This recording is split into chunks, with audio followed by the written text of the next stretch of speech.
அவரை நான் பாராட்டுகிறேன். இங்கே மதங்களை பற்றி பேச்சு வந்தது. நான் ஒரு கவிதை எழுதினேன். ராமர் கோயில் கட்ட வேண்டும் என்று பாபர் மசூதி இடிக்கப்பட்ட பொழுது நான் ஒரு கவிதை எழுதினேன். முதல்ல ஒரு முடிவுக்கு வந்துருவோம். ராமர் அவதாரமா மனிதனான்னு சொல்லுங்கன்னு கேட்டேன். நான் சொல்றது மிக முக்கியமான. இந்த சபையில் எந்த சபையில் எதை சொல்ல வேண்டும் என்றால் தான் அந்த சபையில் கருத்து நிலைக்கும். இது சொல்ல வேண்டிய சபை. ராமன் பிறந்த இடம் இது, அங்க கோயில் கட்டுறோம்னு சொல்லலாம். எனக்கு ஒரு கேள்வி இருக்கு. ராமன் அவதாரமா மனிதனா? அவதாரம் என்றால் மேலிருந்து கீழே இறங்குவது என்று பொருள். கர்ப்பத்தினால் அழுக்குப்படுத்தப்படாதவன் தான் அவதாரம்.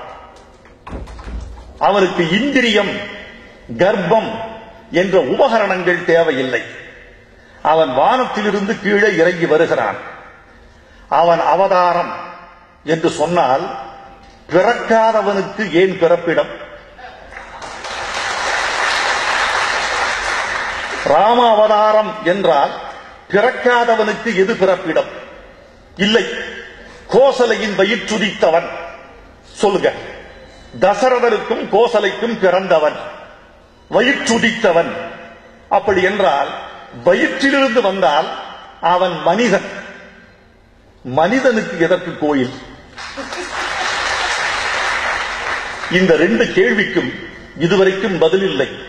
நானும் ஒரு பொது மனிதனாக, மத நல்லிணக்கம் பேசுகிறவனாக, இந்த மண் மனிதநேய மண் என்று வற்புறுத்துகிறவனாக, நாம் எல்லா மதங்களையும் கடந்து எல்லா மதத்துக்குள்ளும் மனிதர்களை பார்க்கிறோம் என்ற நிலைமை